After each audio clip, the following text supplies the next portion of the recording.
Welcome to the Nightmares Podcast. I'm Brandon. With me as always are Mark and Zack and Victor over in the Video Village.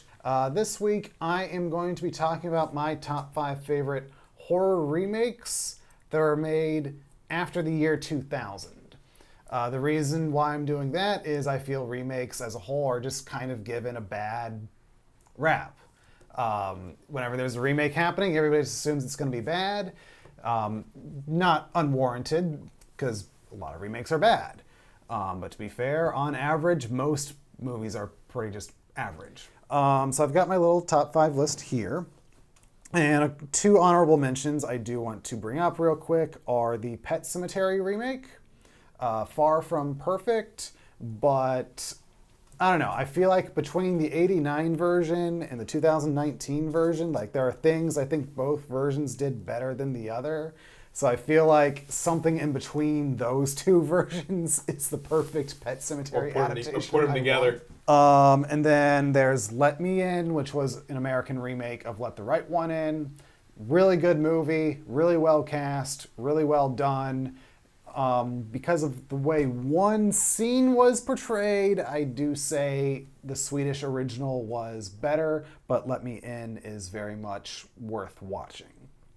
Okay, so going into my actual top 5, and it was really hard for me to actually do a ranking, so really a lot of these could be shifted around, but this is how I felt at the time of compiling the list. At number 5, I have the 2013 remake of Maniac. Maniac, of course, was a 1980 movie about a guy killing women. And this remake stars Elijah Wood, but what's really cool about this one is it's all POV. It's like the horror version of Hardcore Henry. Before Hardcore Before Henry. Hardcore, because that was what, 2015-ish? 15 or 16, 15 somewhere or 16, around there. Somewhere around there, yeah. So this was completely done POV. I believe it did have the original director as a producer. I don't know how involved he was. But just seeing it from the killer's point of view just made it that much creepier. And it makes it a completely different experience from the original. And I do like the original. It has one of the best exploding heads, courtesy of Tom Savini. Nice. But yeah, so it's a really creepy movie that literally puts you in the head of the killer. I wouldn't mind a VR experience of the movie. Ooh. It's called Blade and Sorcery. Okay. Although you've been waiting for that VR manhunt forever. If I ever hear that announcement, you will never see me again. Number 4, 2010, Piranha 3D. It is a fun movie. That movie is so beautifully fun. It is unfucking believable. It's just fun. And I like the original Piranha, Joe Dante's Roger Corman ripoff of Jaws, essentially. But the new one, it's literally horror Spring Break, but not like a crappy made-for-sci-fi Spring Break horror movie. Nope. This one's good. Yeah, good visuals. Yeah, and it looks like you're at Spring Break, and the piranhas are just ruthless and bloody, and it's awesome. And it's like, it just goes places that other movies just don't. They weren't afraid to be fucking violent. Yeah. And it's like, you even have like the freaking Girls Gone Wild spoof happening there, where it's just like, what other horror movie would something that fit into? Some of these damn shark movies need to take note and not do PG fucking 13. Yeah, and it's like I said, it feels like one of those it feels like MTV Spring Break got invaded by Killer Piranha. Yeah, with a hard R rating. Yeah, and I believe it was done by the same guy that directed Krull. Oh, really? Nice. High Tension. Huh. Okay. And I believe he said at one point the reason he likes making movies in America is because he wants to do horror, and Europe is a lot more cutting on the violence rather than the sex stuff, whereas here it's kind of the exact opposite. Which is just, I'll never understand both sides of those things. Neither have I. I think it's a very arbitrary argument. Yeah. It always has been. It's just, why do you care about just let everybody go all out. Just let them go all out. Yeah. It gets so much better that way. Huh. But besides that, continue. Yes, Piranha 3D, very good time. Piranha 3 Double D. It's fun when Hasselhoff is on screen.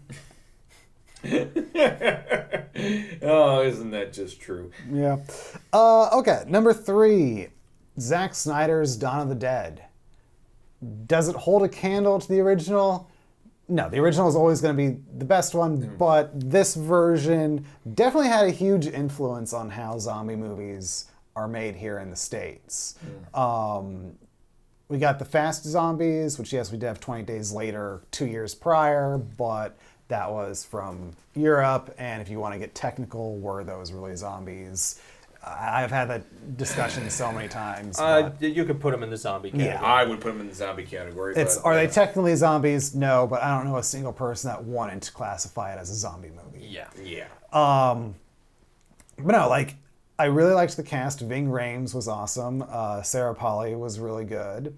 And it's like, it really does just feel fresh. Like the opening scene before the zombie, like right before, like the night before the zombie outbreak happens, or it's all calm and tranquil. And then the next morning, it's just all hell breaks loose. And then it goes into a Johnny Cash song. Like, it's really just one of the most quintessential, like, horror movie openings of my mid-teens. You know what's been funny? I had like a really, like, visceral reaction to that movie when I saw it when I was younger. You know, and you gotta, please correct me if I'm wrong, but this is the one where they have the bus with the chainsaws coming. Yeah, I remember. And then you also get the zombie baby. I don't remember the zombie baby. Oh, really? Dude, I saw this movie like back in 05 when it came out. Or 06. I mean, like, I saw this a long time ago. But I have such a distinct memory of seeing that, the whole bus and the chainsaws on the side, and then also seeing. That was the first time I ever thought that a propane tank could actually blow up. I don't know why I knew that they were dangerous and everything else, but like I'd never seen it used before. And I've been watching my dad grill forever, but like to see a flare get attached to it and get shot at was fucking great. And I think that might have been the first. That might have been the first zombie movie I ever watched. And like I just remember, like, I was like, this is fucking cool. I also remember like thinking that one girl was really stupid for like dropping the chainsaw on herself. Yeah. I remember like just being very visceral reaction of horror tropes. But I remember really liking it, and I was a lot younger when I saw it. What was it? Was it 03? 04. 04, okay. And of course, I really like Andy, the gun store owner from across the mall. And the DVD had one of my favorite extras from back then, where you get Andy's video diary. So you kind of get the events of the movie from his point of view. Nice. I didn't even know that existed. It's awesome. Yeah. That's worth watching, and yeah, it's Zombie Baby, and it's a slick movie without being soulless. Like, I still care about the characters. It's not like the Nightmare on Elm Street remake where you have cardboard actors. Yeah. And the fun thing too is when you say slick, like I'll add something else to it. It's movies of that time, the early 2000s and the mid 2000s, had a very specific style. I can't really describe what that style is, but if I say it, like, people tend to know what I'm talking about. But it's that style in the best possible way. Because I've seen it done awful in other things. I can't think of any movie right now, but it seemed. It's very that modern take of like the early 2000s, mid 2000s. And then moving on to number 2, 2020's The Invisible Man. I really liked it. I thought it was great. I know other people had very strong opinions, including Vinny, who fucking despises it. When I think about the movie, I don't know if I could really call that a remake. I would. I would actually say it's more of a remake of Hollow Man than it is. If you really want to get technical, Hollow Man's kind of the unofficial remake of. It's all Universal. Actually, I strike that back. Like, the Hollow Man is like more of a remake of the original Universal monster, because more plot driven towards that. But the Invisible Man is not really. Like, I think it's like a remake by title only. It really is. Like, that's the thing. It's. I still count it as a remake. No, you're okay, right? It took the premise, it did something new with it. Yeah. And it did something worked. completely new. Yes. Yeah. And it's like, I saw that in a sold out theater opening night. And one of the best audiences I've had. There's sometimes And you it's get one. and it's like the scene that really just brought it from like really good to great for me was at the restaurant when she meets her sister.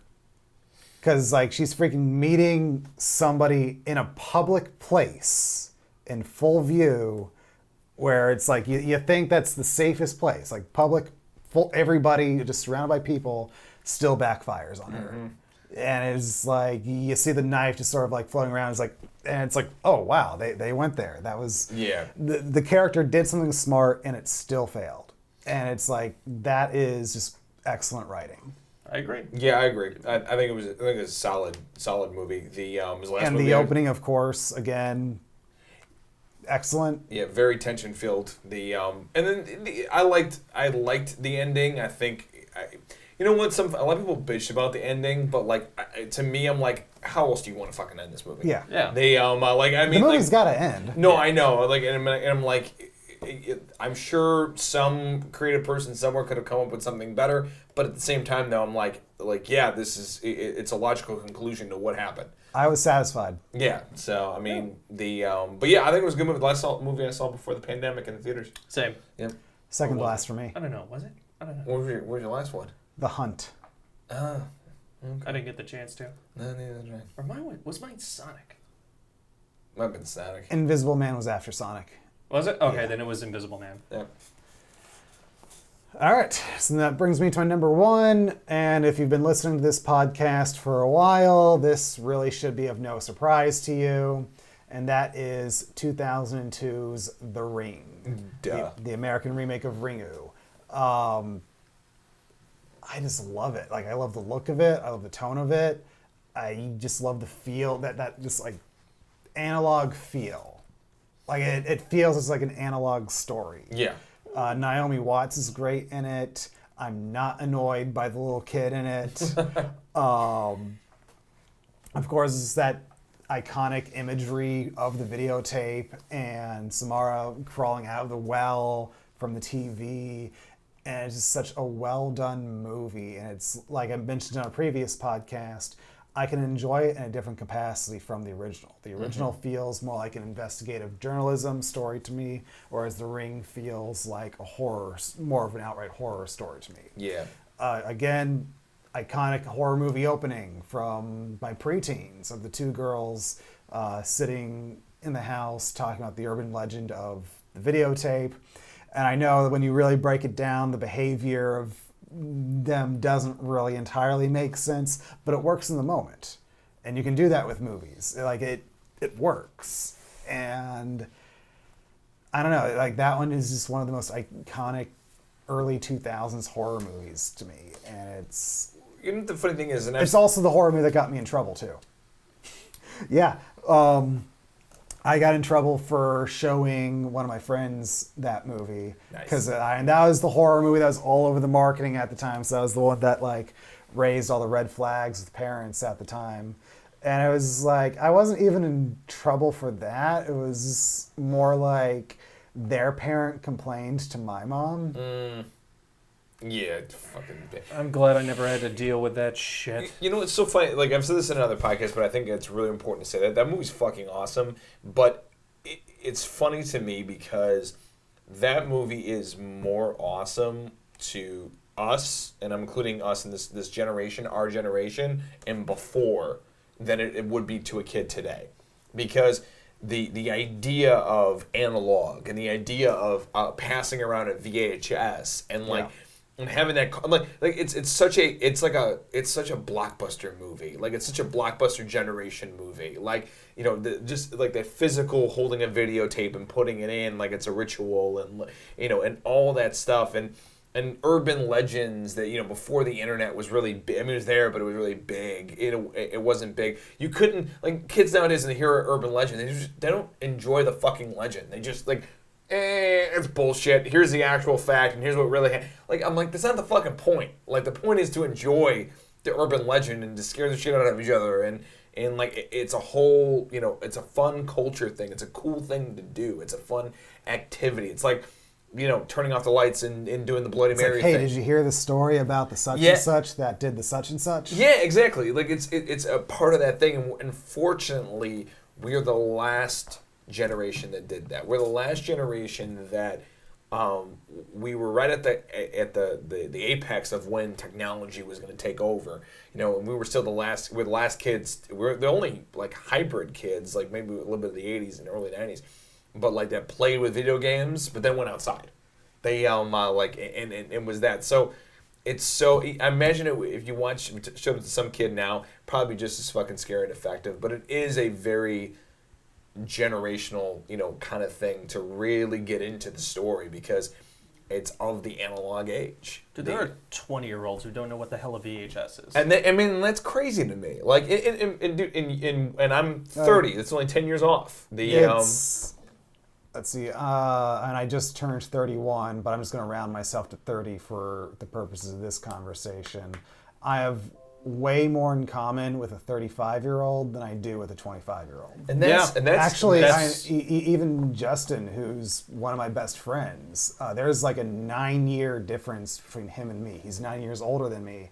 I have way more common with him than somebody who's just 5 years younger than me. And that's same. And that's crazy. It's fucking weird. Because after right after this movie came out, like technology, like after like the year 2000, like the technology took off like a fucking rocket. Like it really took off like a rocket. After that, like after the internet bust. Because they didn't want the cursed videotapes anymore. That's why DVD came into play. Exactly. It's all part of the plan, Mark. Yeah, exactly. But and this thing too is like, and again, I've said this before and I made the joke, it wouldn't work on a DVD. It wouldn't work on a digital. No. Like, you need something physical to hold. You need those tracking marks from how many times that the VHS has been watched. Oh my God, I remember that. Dude, and like, again, it's like that joke I made. They're like having the Necronomicon in a fucking Kindle. It just wouldn't work. Dude, imagine that. That'd be fucking hilarious. It'd be hilarious, but it just wouldn't work. Like, it's this physical thing. It's in the air.